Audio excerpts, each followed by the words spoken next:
una vez más, muy buenos días, ya saben, buenas tardes, buenas noches, dependiendo cuando vean este programa. Los saludamos a todos, nuestros visitantes, nuestros esforzados visitantes. También en un principio, bueno, Alfonso, buenos días. Hola, maestro Marcelo, buenos días.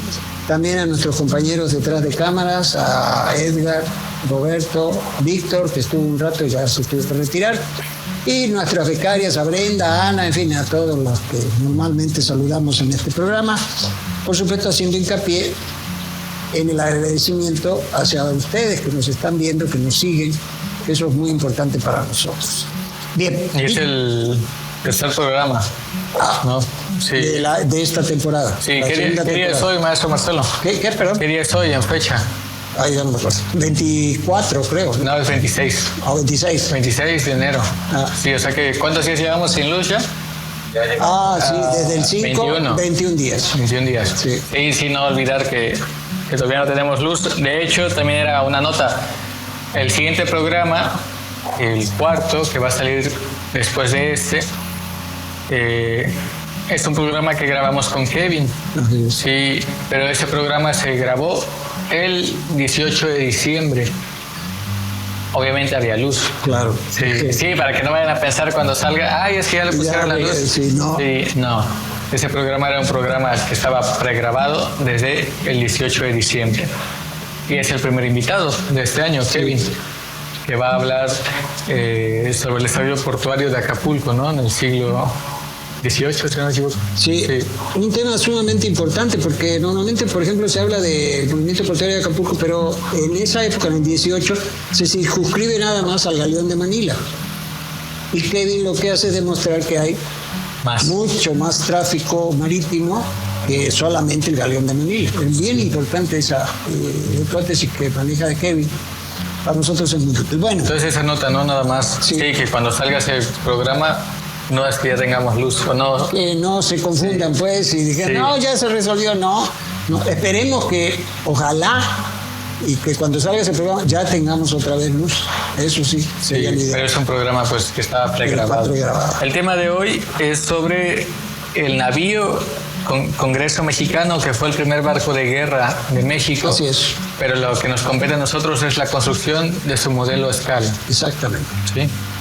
Bien, este barco es un barco muy importante para nosotros y en general para Acapulco, porque como vamos a ver al rato, el barco llega aquí, por primera vez, aquí a la bahía de Acapulco, e ingresa a México por aquí. Entonces, para empezar el tema, vamos a hablar un poquito del contexto. ¿Y cuál es el contexto? Estamos hablando de los años 1824-1825, más o menos, donde se ubica toda esta acción. Y el contexto, bueno, ya va finalizando, poco a poco van finalizando, se va consumando la independencia de los países americanos. En el caso de México es en 1821, los argentinos declaran la consumación de la independencia en 1819, y lo mismo, países, Bolivia, en fin, todos países latinoamericanos que se van independizando prácticamente en el proceso, en el tiempo que va de 1810 a 1825. Sin embargo, y eso nos compete directamente, en el Perú, la guerra por la independencia todavía no acababa. Es decir, seguían combatiendo a fuerzas realistas con los insurgentes peruanos, a tal punto que esto involucra directamente al barco del que estamos hablando. Porque, en primer lugar, y paso al segundo punto, el barco se construye en el astillero de La Habana. El astillero de La Habana fue el principal astillero del Imperio Español en toda Latinoamérica. Era el más importantísimo. Entre otras cosas, por la calidad de las maderas cubanas, o sea, maderas duras. Y esto fue así a tal punto que algunos oficiales de la Marina Real Española decían que los barcos construidos en La Habana duraban prácticamente el doble de los construidos en la península ibérica. Por eso, usaban caoba, barco de caoba para hacer los barcos, ¿no? Entonces, se construye en el astillero de La Habana, que no era ninguna excepción. Ahí se construyeron muchísimos barcos. En ese astillero se construyó el navío de guerra del siglo XVIII más grande de todo el mundo, el Santísima Trinidad, 140 cañones, no hubo otro. Para ese barco usaron, para la quilla de ese barco usaron por única vez una madera que se llama quiebra hacha en Cuba. Imagínense la dureza para darle ese nombre. No se usó en otro barco porque era muy complicado trabajarla, pero bueno, así lo hicieron. Lo cierto es que entonces... El Museo Naval de Madrid sacó una pintura apenas sobre eso, el Santísima Trinidad. El Santísima Trinidad, sí. No sabía de eso. Bueno, ahorita lo difundió en sus redes. Ajá. Ahí lo ponemos. Sí, lo vamos a poner. Era una cosa enorme, inclusive no muy práctico, porque para mover tremenda estructura pues necesitabas casi un huracán, porque no era fácil. Aparte era muy difícil de maniobrar, la maniobra era complicada, entonces los oficiales no les gustaban. Pero bueno, era una especie de... Castillo flotante. Un castillo flotante. Entonces, decíamos que en La Habana se centraliza prácticamente la construcción naval española en Latinoamérica. Vamos a ver ahorita, van a ver la imagen, ahí tenemos una vista del astillero de La Habana. Y quiero destacar, por ejemplo, un aspecto muy importante del astillero, que es la tecnología que se usa ahí. Porque ya en el siglo XVIII, a partir del XVII, ya hay tecnología, que es algo de lo que hemos hablado aquí y vamos a hacer un programa sobre tecnología movida, es decir, máquinas movidas por ruedas de agua. Se usaba la energía hidráulica en esos tiempos. Entonces, van a ver ustedes aquí las imágenes que tenemos de una sierra para cortar tablas, una especie como de astillero muy grande. La instalación que aparece aquí en la ilustración es como 35 metros de largo. Luego aparece una máquina, van a ver ustedes, la máquina para moler los ingredientes de la pólvora. O sea, el salitre, el azufre y el carbón, ¿no? Había que molerlos, porque eran con piedras, y entonces con eso se hacía la mezcla de la pólvora. Eso era importantísimo. Las fábricas de pólvora eran claves en la industria naval, no solo en la industria naval, también en los ejércitos, ¿no? Entonces tenían esta tecnología, que en ese momento era tecnología de punta. Se comenta, por ejemplo, que cuando funcionaba esta máquina de hacer tablas vía energía hidráulica, pues la gente de La Habana iban a ver cómo trabajaba la máquina, porque estaba ahí cortando. Entonces para ellos era todo un espectáculo, una cosa no vista, que se hiciera así, porque antes se hacía a mano, con hachuelas, con sierras voladoras enormes, ¿no? Bien, entonces el astillero de La Habana es un elemento sumamente importante en la construcción naval en América Latina durante la colonia. También van a ver ustedes ahí, estamos presentando imágenes del equipamiento del barco. Por ejemplo, la artillería, cuántos cañones había, qué tipos de cañones, como las estufas, ¿no? para darle de comer a la tripulación. Hay que tener en cuenta que el barco del que estamos hablando es un barco de 64 cañones, y la tripulación se calculaba en esa época a 10 tripulantes por cañón. Entonces estamos hablando de un barco de arriba de 600 tripulantes. Un barco por ejemplo, el Santísima Trinidad tenía 1.100, 1.200 tripulantes, porque era una cosa... Como los portaaviones, ¿no? Hoy en día que... Ahí andan con los 5.000. 5.000. Sí. Y estamos hablando de tripulantes, es decir, estamos hablando de artilleros, marineros, oficiales, suboficiales, pajes, grumetes, todo, ¿no? El calafate, o sea, el médico de a bordo, el que calafateaba, el carpintero, en fin, todo lo que abarcaba todo esto. Entonces estamos hablando de alrededor de 600 personas. Y el equipamiento que aparece también, van a ver ustedes ahí, una lámpara para las brújulas en la caja de la bitácora, porque en la noche pues tenían que mantener la vista en la brújula para mantener el rumbo. En fin, aparecen este tipo de equipamientos con los que se dota al barco en el astillero de La Habana. Bueno, se bota el barco, se termina precisamente en 1789, el año de la Revolución Francesa, por cierto. Se bota el barco con el nombre de Asia III. ¿Por qué Asia III? Porque antes había habido dos barcos que se llamaban Asia. Entonces el 1, el 2 y ahora el 3. Advocación San Jerónimo, porque los barcos recibían esta advocación, era dedicar el barco y poner el barco bajo la protección de un santo, de una figura religiosa, de la religión católica, en este caso San Jerónimo. Y en muchos casos esta advocación pasaba a ser el nombre del barco. Ya no hablaban, por ejemplo, no decían Asia T, decían el San Jerónimo o el San Ildefonso o el Santísima Trinidad, etc. Y San Jerónimo, ¿qué es lo que cuida? ¿Tiene el dato? No recuerdo San Jerónimo, no. Por ejemplo, San Cristóbal es el de los viajantes, ¿no? El de los, sí, la Virgen de la Soledad, que es la que tenemos aquí, es la de los marinos. Marinos, ¿no? Así es. También por eso les llaman las Virgen Marianas, ¿no? Y la forma de una concha. Sí, que todos los caminos llevan a casa. Así es. Pero es lo de San Jerónimo, fíjate, ¿no? Sí, hay un pueblo aquí en Guerrero también que se llama así. Claro, aquí en la costa. Sí. San Jerónimo y San Jeronimito, porque hay dos. Bueno, dicho esto, entonces... ante la circunstancia de que la guerra por la independencia en el Perú no andaba muy bien, sobre todo para los españoles, para los peruanos iba mejor. Entonces, ¿qué hace? El barco en principio es destinado a lo que llamaban el servicio del Atlántico, es decir, a viajar, tener misiones en el Atlántico, desde Cádiz, en algunas ocasiones Sevilla, pero más que nada de Cádiz, a Veracruz, a La Habana, a Buenos Aires, a Campeche, en fin, todo lo que era lo que llamaríamos la cuenca del Atlántico.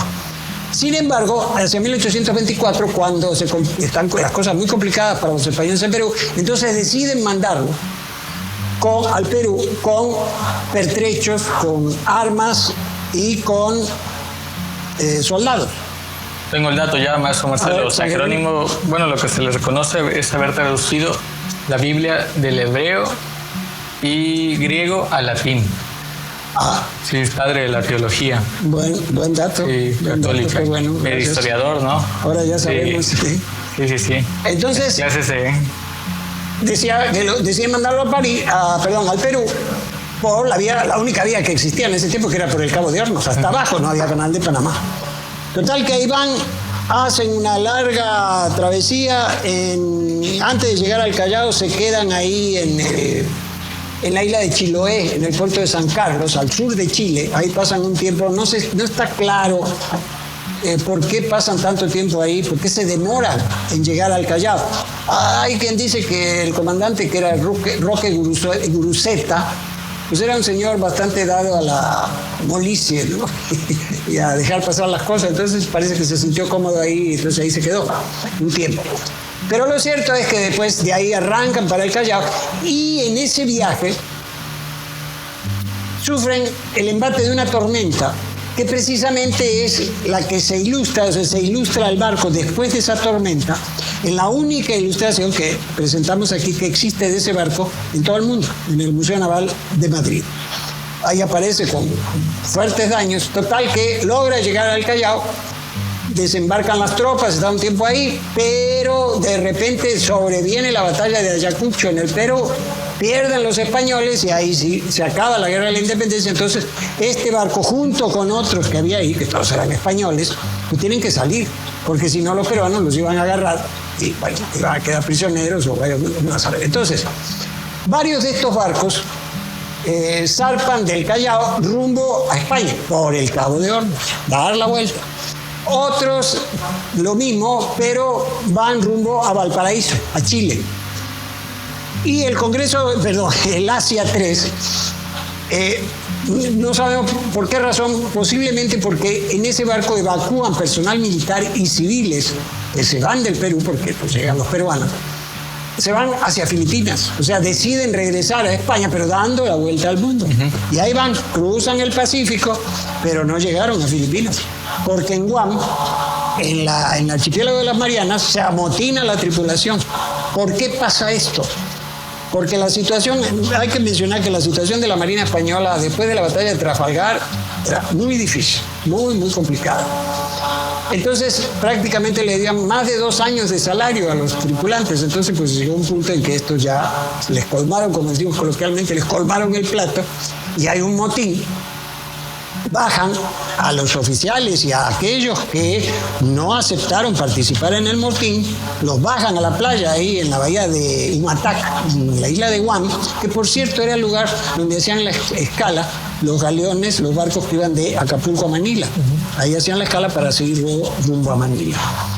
Total, que ahí los bajan y entonces y a correr, porque hay que destacar aquí que el motín era un delito, por así decirlo, que se penaba de manera inmediata.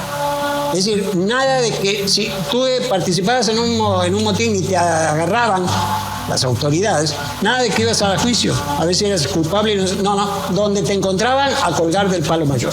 Ahí mismo te ahorcaban y adiós, se acabó. Ante esta situación, hay que destacar que el barco, no todos los tripulantes eran españoles, sino que había un grupo de tripulantes que se llamaban indianos, o sea, originarios de Ecuador, del Perú, de Chile, de México, ¿no?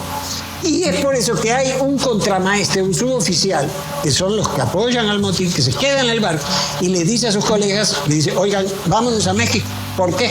Porque México ya era independiente.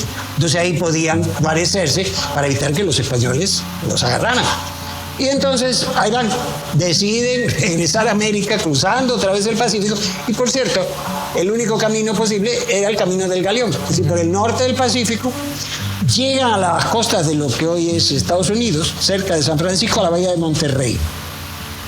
Y ahí le plantean a las autoridades, de ahí era un lugar muy pequeño, era una misión, le plantean, le hacen la propuesta de entregar el barco al gobierno de México, a cambio que el gobierno de México le pagara los salarios caídos. Allá en Monterrey le dicen, bueno, es una gran idea, algo así, no sabemos si dice eso, pero aquí no podemos hacer nada de eso, váyanse a Acapulco. Y ahí vienen, e ingresan aquí el 17 de junio de 1825, aquí a la bahía de Acapulco. Por eso estuvo aquí. Sí, aquí llegó. Por eso es que tiene una gran importancia para la historia marítima de Acapulco, por lo simbólico. La naturaleza simbólica. Este barco debe haber sido el primer barco de guerra de México. Y no hay ninguna imagen del barco en la bahía. No, hasta donde sabemos no. Se podría recrear, ¿no? ¿Se podría qué? Recrear si tuviéramos las imágenes, ¿no? Exactamente. Bueno, el diseño del barco. Sí, se podría hacer, pero no tenemos imagen. Hasta donde yo sé no hay imágenes de eso. En realidad el barco no le dieron mucha trascendencia, no fue muy importante, a tal punto que inclusive la Armada de México hoy en día como que tampoco le da mucha trascendencia. Sí lo menciona, pero no mucho. Pero bueno, vamos a continuar con esto. Entonces llegan aquí y aquí entonces sí, el gobierno de México acepta la propuesta. ¿Cómo no? Porque aparte, pues, estamos hablando de un barco de guerra de 64 cañones, es decir, equivalente hoy en día a una fragata lanzamisiles, o sea, un barco muy poderoso, pues. Entonces accede y le cambia el nombre. Obviamente lo abandera con la bandera de México y al mismo tiempo le cambia el nombre y entonces le pone el nombre de Congreso Mexicano. Estábamos hablando fuera de cámaras antes de por qué este nombre. Y la hipótesis, porque no tenemos una explicación, no tenemos un documento que nos diga por qué fue esto, pero la hipótesis es que, así como le cambiaron la bandera, le cambiaron el nombre, para darle una identidad nacional mexicana al barco, ¿no? Ya no es el barco español, sino mexicano. Bien, entonces está aquí y se toma la decisión de llevarlo a Veracruz, porque era más importante allá que aquí, porque todavía allá quedaban merodeos de los españoles, ¿no?, que había que rechazar. Entonces deciden llevarlo para allá. Pero al mismo tiempo, aquí hay dos aspectos bien interesantes. En primer lugar, deciden enviar en el viaje del Congreso Mexicano hacia Sudamérica, hacia el Cabo de Hornos, porque no había otra manera, a dos diputados del Congreso de México a un congreso que convoca Simón Bolívar en Panamá, el Congreso Anfictiónico de Panamá. ¿Qué es esto de anfictiónico? La anfictionía era una asociación de las ciudades-estado en Grecia. Entonces, Bolívar, como tenía una educación de este tipo, entonces convoca todo esto. Me mata decirle que Estados Unidos no participó. Participó Brasil, bueno, México, y algunos otros países, creo que Perú, y no estoy seguro si Bolivia, pero Argentina y eso no, eso dijeron no, eso no es para nosotros. Bueno, entonces zarpan con estos dos, y el otro hecho importante a la hora de zarpar este barco es que ahí en barca no podían completar la tripulación, no había tripulación para ese barco que eran casi 600 o más de 600 hombres. Entonces, ¿qué hacen? Convocan para tripular el barco a la primera generación de cadetes mexicanos egresados de la Escuela Náutica de Tlacotalpan. Esa escuela fue fundada por Guadalupe Victoria, el presidente en Guadalupe Victoria en 1822, y es el antecedente de la actual Escuela Naval Militar. Entonces llegan los cadetes, 15 cadetes, llegan aquí entre el 10 y el 12 de enero de 1826. Entonces, con todo esto, el barco arranca, a ver si tengo la fecha por aquí. Sí.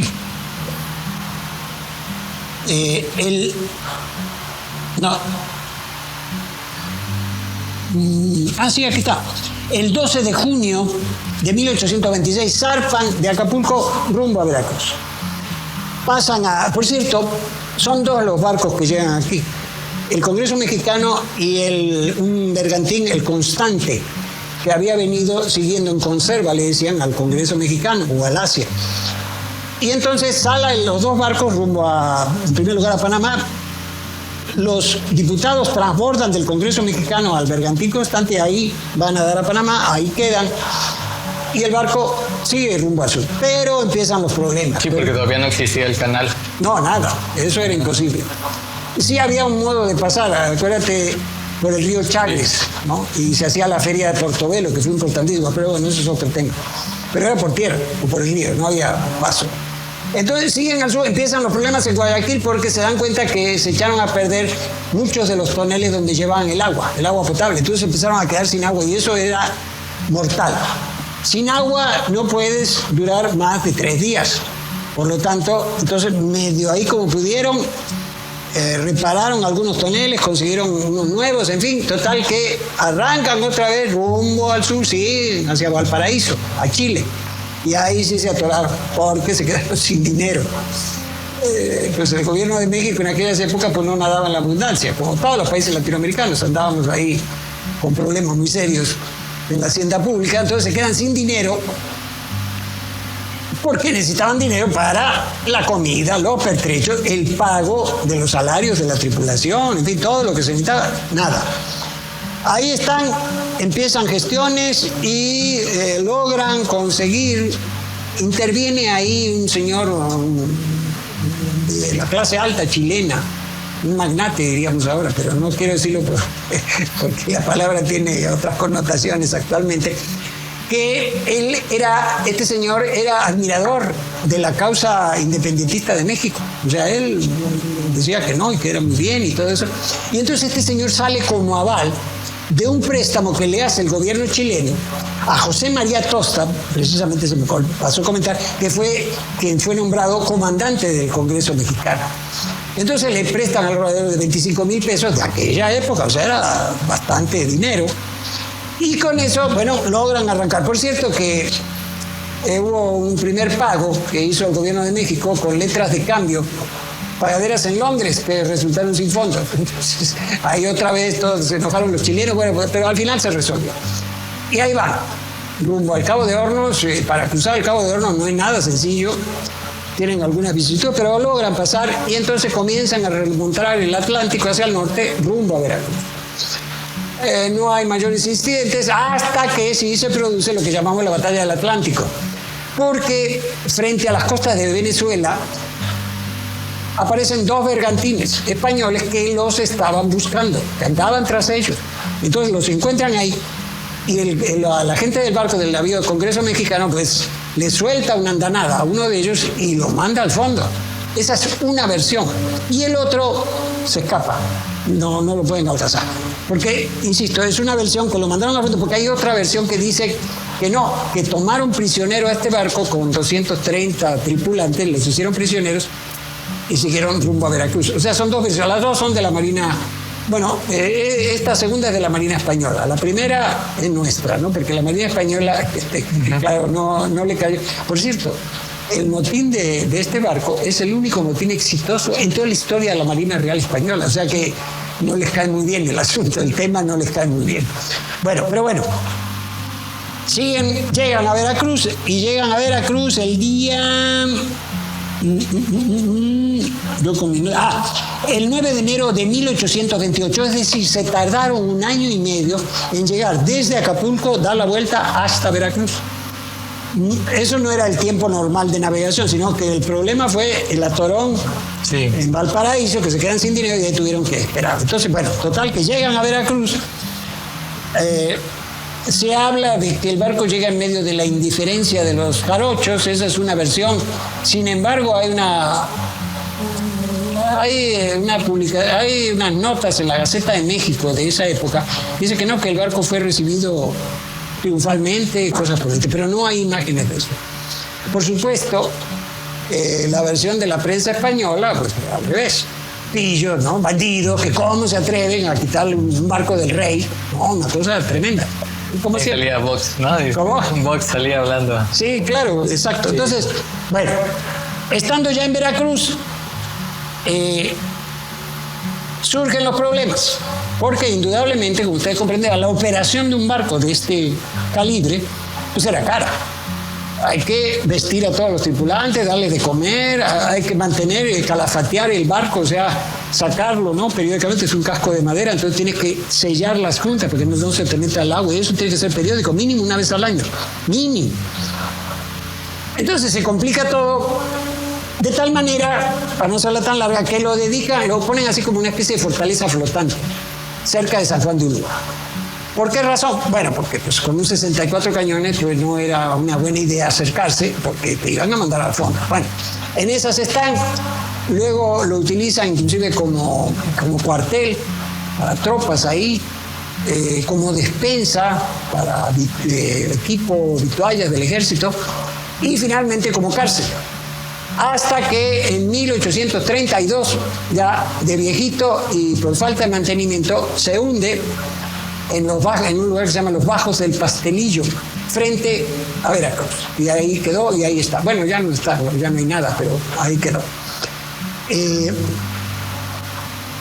Por cierto, fue una buena vida de este barco. Son 43 años. O sea, para un barco de estos, estamos hablando de un periodo de vida bastante longevo. No duraban tanto. O sea, la duración de los barcos estaba determinada por muchos factores, ¿no? Donde navegaba, por ejemplo, el caso de Teredo Naval y la broma, que no es ninguna broma, esta especie de parásito que se come la madera y te manda al fondo. Tormentas, en fin, esto era muy aleatorio, no había, es decir, el barco va a durar tanto, eso no se podía hacer. Pero sin embargo, el Congreso mexicano logra esto. Bueno, esto en cuanto así, sintéticamente, en cuanto a la historia del barco. Hay más detalles, pero lo vamos a dejar por aquí para no abrumar. Y en tiempo que estuvo en Veracruz tampoco hubo ninguna imagen. No tenemos. Hasta el momento no tenemos imágenes. Eso puede ser, no, pero no. Yo estuve buscando en... Yo no recuerdo en San Juan de Ulúa si hubiera alguna imagen, habría que checar. Sí, no, porque por ejemplo yo estuve buscando en la obra de Enrique Cárdenas de la Peña, este historiador de la Marina, que es súper exhaustivo, y no encontré imágenes de eso, de todo esto. Aunque sí hay otras imágenes, pero no están muy bien, o sea, no son muy claras. Pero bueno, ante todo esto, entonces, esto es producto de una investigación que hacemos nosotros siempre, la historia del barco, etcétera, etcétera, etcétera. Entonces decidimos hacer el modelo. Y la decisión fue hacer el modelo y terminarlo y presentar el modelo el 17 de junio del 2025. Es decir, exactamente 200 años después de que el barco entró el 17 de junio de 1825 a la bahía de Acapulco. Ese era el plan, es decir, presentarlo aquí en una exposición, luego en una exposición, hacer una exposición itinerante, llevarlo a la Ciudad de México, posiblemente pensamos con la Secretaría Marina, y luego a Veracruz. Pero, como todos sabemos, en el 2023 llegó Otis y al siguiente año fue John. Y al siguiente año fue John. Entonces ahí comprendimos que estos dos huracanes tenían otros planes, que no eran los nuestros, y tuvimos que detenerlos. Sin embargo, avanzamos en la construcción. Bueno, se avanzó en toda la investigación, se avanzó en los planos, porque eso es muy importante. Muy importante. Miren, cuando nosotros hacemos un modelo, bueno, lo primero que hacemos es investigar la historia del barco, ¿no? ¿Qué barco fue? ¿Dónde anduvo? ¿Qué hizo? Etcétera, etcétera. Después vienen dos preguntas que son claves para nosotros. La primera es, ¿hay planos del barco? Y si los hay, ¿dónde están? ¿no? Esa es una. Y la segunda pregunta, ¿con qué maderas se hizo el barco? Para responder la primera pregunta, aquí está, lo van a ver ustedes ahora, los planos que pudimos obtener vía internet, el plano longitudinal que viene del Museo Marítimo de París, y el transversal, que es el que está exactamente aquí atrás mío, ya van a ver las imágenes en detalle, ese viene del Museo Naval de Madrid. Es decir, los planos, ¿dónde están? Porque sin planos no realizamos. En cuanto a las maderas, bueno, obviamente el barco fue hecho con maderas cubanas. Entonces, ¿qué hicimos? Hablamos con los cubanos. Y ellos nos pusieron en contacto con una eminencia en el reconocimiento de maderas antiguas cubana, que es la doctora Raquel Rivera.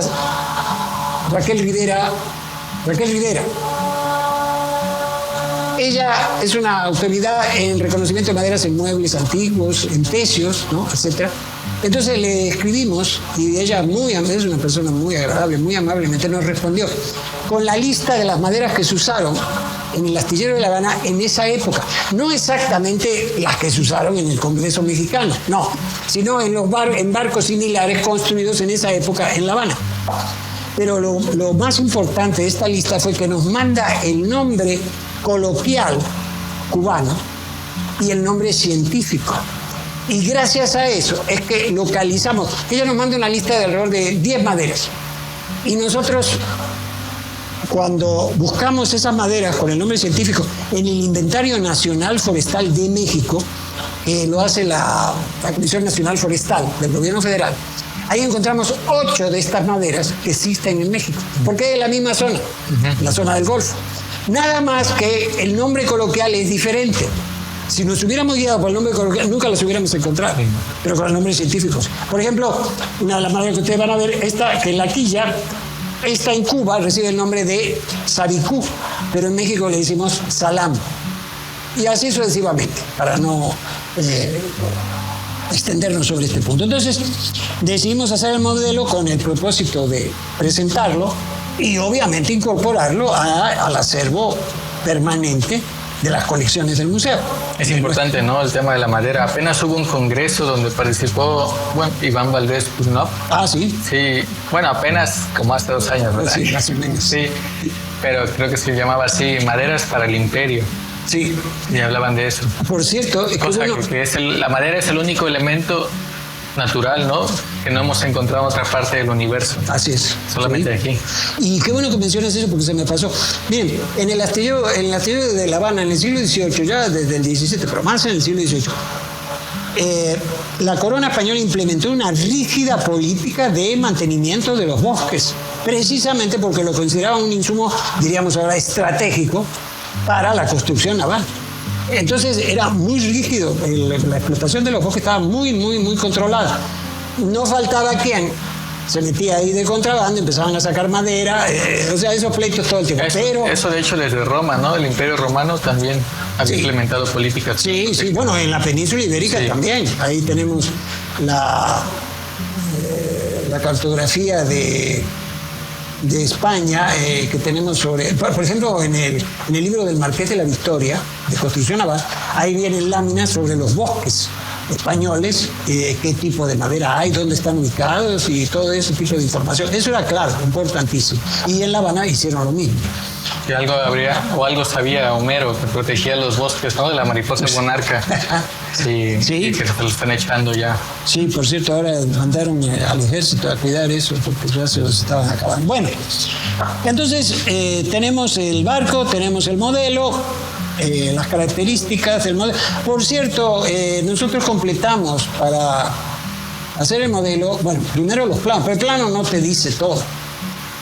Entonces tenemos que completar esa información con fuentes primarias, documentos, ¿no? Por ejemplo, en nuestro caso usamos mucho los documentos del Archivo General de la Nación, o en el caso de los cubanos, los documentos que nos envían, y bibliografía, fuentes secundarias. Ya sea bibliografía de la época, hablando de construcción naval y todo esto, o bien bibliografía actual, hablando sobre este tema en aquellas épocas. Con eso vamos completando toda la información, que es un trabajo Importantísimo. Sin eso no hay modelo. Nosotros no nos metemos en eso. Bueno, el corolario de toda esta historia es una novela de Julio Verne, por cierto.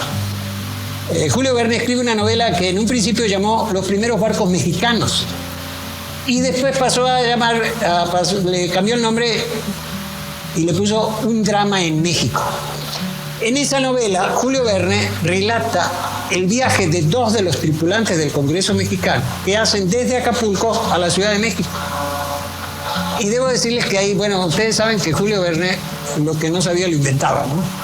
Entonces aparecen ahí estos dos circulando por pueblos como el pueblo de Huascalán, que sabe dónde queda eso, y también otros lugares así. Por ejemplo, menciona que prácticamente para llegar a la Ciudad de México hay que subirse al Popo. O sea que caminaban por allá, por Puebla. Sí, entraban por allá. Cosa que, bueno, en fin. Es decir, lo que conocía Verne lo metía en la novela un poco indiscriminadamente. Entonces el corolario de esta historia que aparece, que llega hasta la literatura. Es el mismo caso de Alexander Selkirk, un marino escocés que queda abandonado en el archipiélago de Juan Fernández. Lo rescatan, se pasa 3-4 años ahí en una cueva y empieza a vivir ahí. Lo rescata, pasa un barco inglés, William Dampier. Lo rescata, lo lleva a Inglaterra y dice la leyenda, la tradición, la historia, de que en una ocasión en un pub, ¿no? Estos lugares son en Londres, no sé si en Londres o en Londres. Era en Londres, ¿verdad? En Inglaterra, pues. Sí, cuenta la historia de cómo sobrevivió. Y según esto, hay alguien escuchando muy atentamente esta historia. Y esa persona se llamaba Daniel Defoe, o sea, el autor de Robinson Crusoe, que utiliza esta historia para la novela de Robinson Crusoe. O sea, ¿y Julio Verne dónde se enteraría de...? Eso es una buena pregunta. Yo me imagino que en la prensa. Sí, seguramente. Sí. Sí, seguramente fue un escándalo. Por supuesto. Sí. ¿Cómo un motín a la Marina Española? ¿Qué? Eso no podía pasar. Los barbaritos de allá. Pues claro, de la Nueva España. Energúmenos horribles, mexicanos, así. Y en esa sigue, pero bueno. Sí. Y bueno, Julio Verne, yo tenía entendido que nunca salió de París. No. Él vivió ahí. Sí.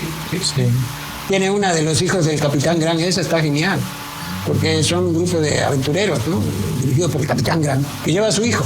Entonces van por la Pampa, una extensión de esas extensiones planas también. Y de repente llega un cóndor. ¿Qué hacía un cóndor en la Pampa? Esos están en los Andes, a 4.000, 5.000 metros de altura, eso no baja. Pero lo cierto es que llega y agarra con sus garras, lo agarra de aquí al hijo del Capitán Grant y se lo lleva volando. Y entonces, ¿qué hace? El Capitán Grant le dispara un balazo, le pega al cóndor y en lugar de caer, así como plomo, como piedra, no, cae con las alas abiertas y funciona como paracaídas, entonces su hijo se salva. Esa es Julio Verne, en las pampas de por allá. Pero bueno, a lo que voy. Podemos encontrar muchos ejemplos de estos, de la relación de historia marítima, navegaciones, episodios marítimos con la literatura. Eso es una y otra vez aparece. Entonces, bueno, yo prácticamente creo que con esto culminaríamos, ¿no? Este tema. Y el proyecto de trabajo sobre el modelo, maestro Marcelo, solamente nos faltó abonar ahí. ¿Cuál es el tiempo de construcción que se estima? Bueno, en un principio nosotros habíamos estimado. Es que ahí tenemos que hacer una distinción, porque en el proyecto original estaba la construcción del modelo del barco a la escala 1.25 y hacer al mismo tiempo un medio casco del barco para que se viera por dentro. Eso nosotros calculamos alrededor de entre 1 año y medio y 2 años. Eso fue una estimación que se hizo, ¿no? Ya después el proyecto, ya la parte del medio casco la dejamos de lado, la hicimos a un lado porque era un poco complicado y sobre todo porque el problema del o la falta de financiamiento, ¿no? Porque esto también es lo que todavía nos tiene trabados, porque se necesita comprar madera de roble, en fin, diferentes maderas que son necesarias para darle verosimilitud, que eso es lo más importante, al modelo.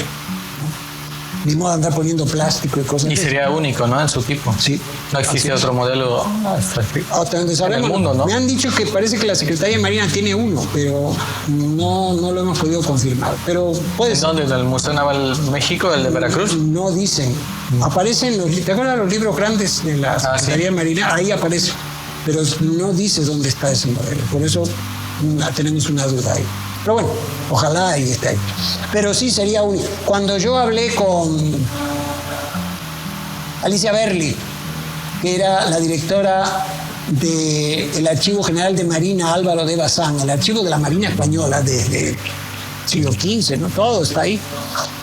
Cuando yo le platiqué, porque le hablé, porque estábamos buscando documentación sobre el barco, y bueno, pues qué mejor que díselos a ellos.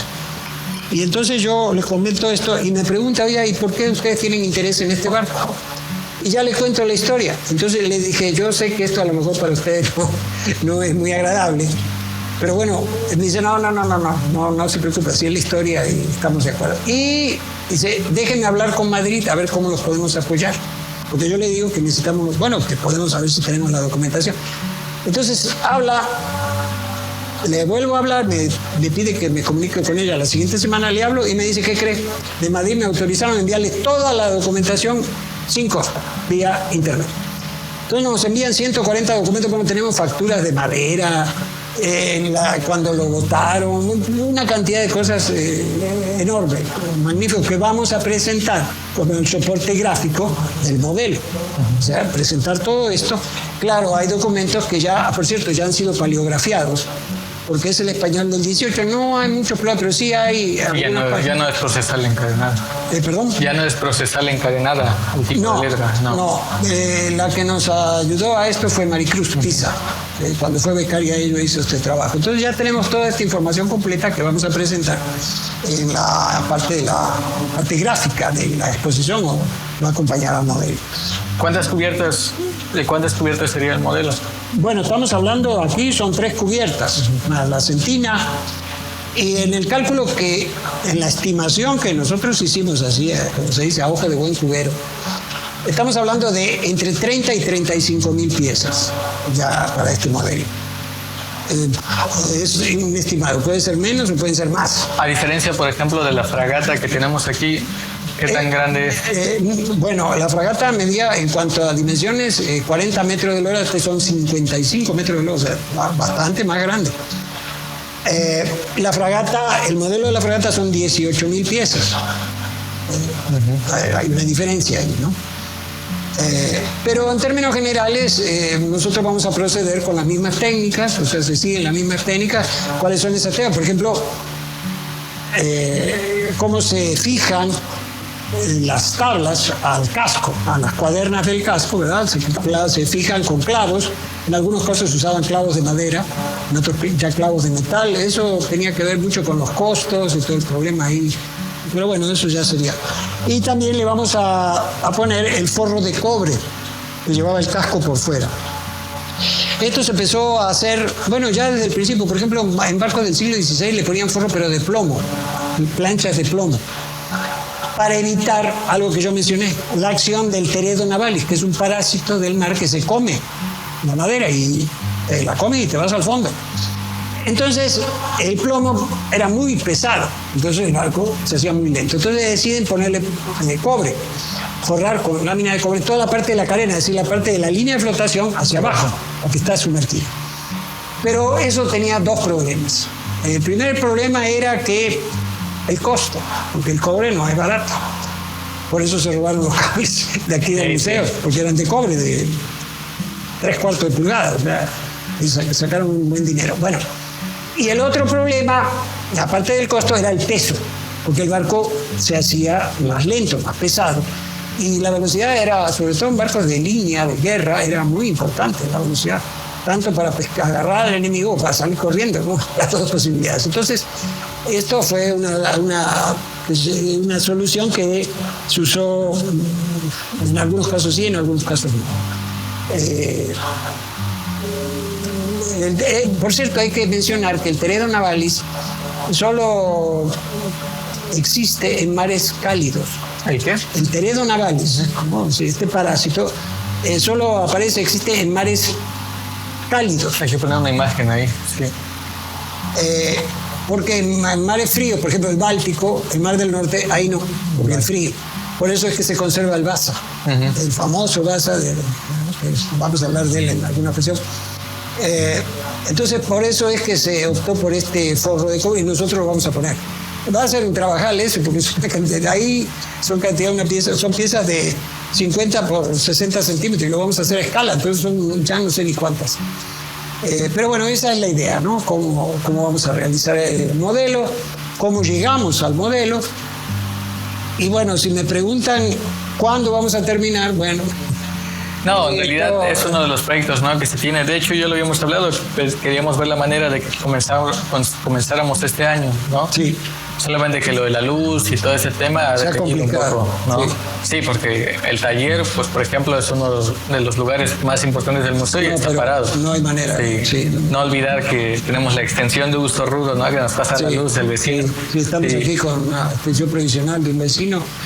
Pero es uno de los proyectos. De hecho, antes de que se me olvide, el Patreon, que seguramente sale de manera recurrente por ahí, también es una de las formas de que lo que busca es lograr patrocinar este tipo de modelos. Así es. Entonces esas son las opciones que tenemos, porque bueno, no hemos comprado, estamos para comprar la madera, es decir, el equivalente mexicano de las maderas cubanas, eso nos falta. Alcanzamos a conseguir el salam. Ese sí, pero ya de ahí ya no pasamos. Sí. Entonces, bueno, es un proyecto que le tenemos mucho cariño, mucha fe, tanto por la importancia que tiene para Acapulco, es decir, porque el barco llega aquí, en fin, todo esto, como por uno de los propósitos de este museo, que es textualmente enriquecer el acervo cultural marítimo nacional. Entonces, si quieren, ¿no?, que su nombre quede inscrito en letras de oro para siempre en los libros de historia, pueden patrocinar el proyecto. Claro que sí, pero claro que sí. El primer barco de guerra saldrían en las cédulas del museo. Sí. Y en la cédula del barco. Sí. De donde fuera el barco. De hecho, ya tenemos algunos patrocinadores, todavía no voy a dar el nombre, que por ejemplo que nos han apoyado con impresión de planos, o sea, ahí sí nos han apoyado, ya los vamos a dar a conocer. Bueno, por lo pronto yo dejaría el tema ahí, no sé si hubiera algún otro detalle, Alfonso. No, pues nada, solamente recordarles, ¿no?, que seguimos sin luz, ¿no?, que ha pasado 21 días, esperemos que cuando salga este programa ya tengamos luz. Por lo mientras el museo está cerrado a las visitas, continuamos con trabajos internos, pero no hay visita. Hace mucho calor, de hecho ahorita casi va a ser ya pasa de mediodía, y después de mediodía hasta las 4 de la tarde se pone aquí casi a 40 grados, yo creo. Está más fresco allá afuera en el rayo del sol que estar aquí adentro. Sí, entonces... Y eso nos tiene muy pendientes con el asunto de, porque esta temperatura obviamente que afecta a la madera, a nuestro modelo. Entonces tenemos ahí... y también no es agradable, ¿no? Nadie puede laborar, ni mucho menos se puede recibir a gente bajo esa temperatura. Y el aire se vuelve muy viciado, ¿no? Dirían. Al interior. Claro. No, y aparte no se ve nada. ¿Qué van a ver? Sí. Entonces estamos en eso. Todavía no se ha terminado de resolver, aunque, claro, ya han venido las autoridades, ha venido Fonatur, la misma Secretaría de Cultura, ¿no? Impresionante, se vino a parar aquí.